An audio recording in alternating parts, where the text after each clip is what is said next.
Item ಯಾವುದೇ ಇರಲಿ try ಮಾಡಿ ಆಚಿ ಚಿಕನ್ ಮಸಾಲಾ. ಯಾಕೆ ಸರ್ ಮೌನವಾದ್ರಿ ಅಂತ? ಮೌನವಾಗಿರುವಂಥ ವಿಷಯ ಇಲ್ಲ. ಇವತ್ತು ನಾವು ಆಲ್ರೆಡಿ ಒಂದು ಪ್ರತಿಭಟನೆ ಮೂಲಕ ನಾವು ಕೇಳಿದ್ದೀವಿ. ಅದಾದಮೇಲೆ ಅಸೆಂಬ್ಲಿ ಇಮಿಡಿಯೇಟಾಗಿ ಸ್ಟಾರ್ಟ್ ಆಯಿತು. ಅಸೆಂಬ್ಲಿಯಲ್ಲಿ ಇದನ್ನು ಪ್ರಸ್ತಾಪ ಮಾಡಿದಾಗ ಮುಖ್ಯಮಂತ್ರಿಗಳು CBOD ಎಂಕ್ವೈರಿಗೆ ಈಗಾಗಲೇ ಕೊಟ್ಟಿದ್ದೀವಿ. ಎಷ್ಟೇ ದೊಡ್ಡವರಾದರೂ ಕೂಡ ಅವ್ರಿಗೆ ಶಿಕ್ಷೆ ಆಗೋವರೆಗೂ ಕೂಡ ನಾನು ಬಿಡಲ್ಲ ನಮ್ಮ ಸರ್ಕಾರ ಅಂತೇಳಿ ಅವ್ರು ಹೇಳಿದ್ದಾರೆ. ಆದರೂ ಕೂಡ ಈ ಘಟನೆಯಾಗಿ ಸುಮಾರು ಹೆಚ್ಚು ಕಡಿಮೆ 45 ದಿವಸಗಳಾಗಿದೆ. ಸೊ ಹಾಗಾಗಿ ಇವತ್ತು ಎಲ್ಲ ಕಂಪ್ಲೀಟ್ ಪಿಟಿಷನ್ಸ್ ರೆಡಿ ಆಯಿತು. ನಾನು ಇವತ್ತು ಬೆಂಗಳೂರಲ್ಲಿ ಇದ್ದಿದ್ದರೆ ಹೈಕೋರ್ಟಲ್ಲಿ ಪಿಟಿಷನ್ ಇವತ್ತೇ ನಾನು ಫೈಲ್ ಮಾಡಬೇಕಾಗಿತ್ತು. ನಾಳೆ 20ನೇ ತಾರೀಕು ಹೈಕೋರ್ಟಲ್ಲಿ CBI ಎಂಕ್ವೈರಿಗೆ ಕಾನೂನು ಹೋರಾಟಕ್ಕೆ ನಾವು ಮುಂದಾಗ್ತಾ ಇರೋ ಕಾರಣ ಸೊ ಇನ್ನು ಕೋರ್ಟ್ ಮೊರೆಗೆ ಹೋಗೋದೇ ಬಿಟ್ಟರೆ ಸರ್ಕಾರದ ನಿಲುವು ಏನನ್ನೋದು ತುಂಬ ಸ್ಪಷ್ಟವಾಗಿ ಗೊತ್ತಾಗಿರೋ ಕಾರಣ ಬೇರೆ ಯಾವುದೇ ಹೋರಾಟಗಳು ಮಾಡೋದ್ರಿಂದ ಪ್ರಯೋಜನ ಇಲ್ಲ. ಸೊ ಕಾನೂನು ಹೋರಾಟನೇ ಭಾಳ ಪ್ರಮುಖವಾಗಿದ್ದಾಗಿರೋ ಕಾರಣ ಹೈಕೋರ್ಟಲ್ಲಿ CBI ಎಂಕ್ವೈರಿಗೆ ನಾನು ಮೂವ್ ಮಾಡ್ತಾ ಇದ್ದೀನಿ.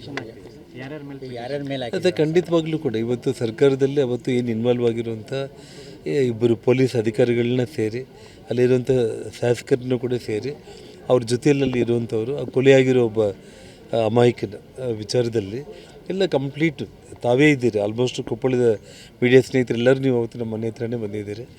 ನಿಮ್ಮ ಕಣ್ಣು ಮುಂದೆ ಆಗಿರೋ ಘಟನೆಗಳು ಎಲ್ಲ ವಿಡಿಯೋಗಳು ಎಲ್ಲ ಕಂಪ್ಲೀಟ್ ಲೈವಲ್ಲಿ ನಡೆದಿರೋ ಪ್ರತಿ ಘಟನೆ ಕೂಡ ಅದ್ಭುತವಾಗಿ ಇವತ್ತು ಕೋರ್ಟು ತಕ್ಷಣ ನಿರ್ಧಾರ ಕೈಗೊಳ್ಳುವಂಥ ಒಂದು ಸಾಕ್ಷಿಗಳನ್ನ ಕೋರ್ಟಿಗೆ ಪ್ರೊಡ್ಯೂಸ್ ಮಾಡಿ CBI ಎಂಕ್ವೈರಿನ ಕೇಳ್ತಾರೆ. ನೀವು CBI ಎನ್ಕ್ವೈರಿ ಕೇಳ್ತಿದ್ದೀರಿ ಸರ್.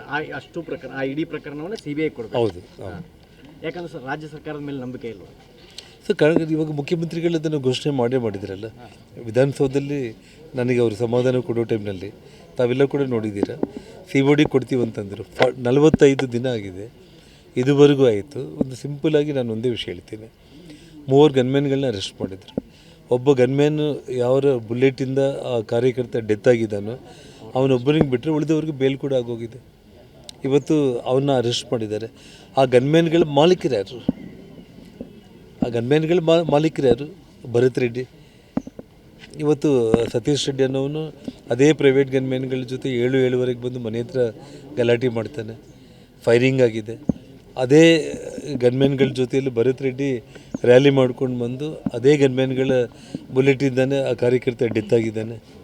ಇಷ್ಟೆಲ್ಲ ಸಾಕ್ಷಿಗಳಿರೋ ಟೈಮ್ನಲ್ಲಿ CBOD ಇಲಾಖೆ ಆದರೂ ಕೂಡ ಇದುವರೆಗೆ ಆ ಗನ್ಮ್ಯಾನ್ಗಳನ್ನ ಯಾರು ವಹಿಸ್ಕೊಂಡಿದ್ರು, ಅವ್ರ ಮಾಲೀಕರು ಯಾರು, ಯಾರು ಸ್ಯಾಲ್ರಿ ಕೊಡ್ತಾಯಿದ್ರು, ಯಾರನ್ನ ಇದುವರೆಗೆ ಯಾಕೆ ಅವ್ರನ್ನ ಅರೆಸ್ಟ್ ಮಾಡಲಿಲ್ಲ. ಸೊ ಹಾಗಾಗಿ CBOD ಎಂಕ್ವೈರಿ ಅನ್ನೋದು ಈ 45 ಡೇಸಲ್ಲಿ ಸಂಪೂರ್ಣ ವಿಫಲ ಆಗಿದೆ ಅನ್ನೋದು ಇಡೀ ರಾಜ್ಯಕ್ಕೆ ಗೊತ್ತಾಗಿರೋ ಕಾರಣ ಇದು CBI ಎಂಕ್ವೈರಿಗೆ ಸೂಕ್ತ ಅಂತೇಳಿ ನ್ಯಾಯವಾದಿಗಳೆಲ್ಲೂ ಕೂಡ ತೀರ್ಮಾನ ಮಾಡಿದ್ದಾರೆ. ಹಾಗಾಗಿ ಇದನ್ನು ಹೈಕೋರ್ಟಿಗೆ ಅಪ್ಲೈ ಮಾಡುವಂಥ ಕೆಲಸ ಆಗ್ತಾಯಿದೆ.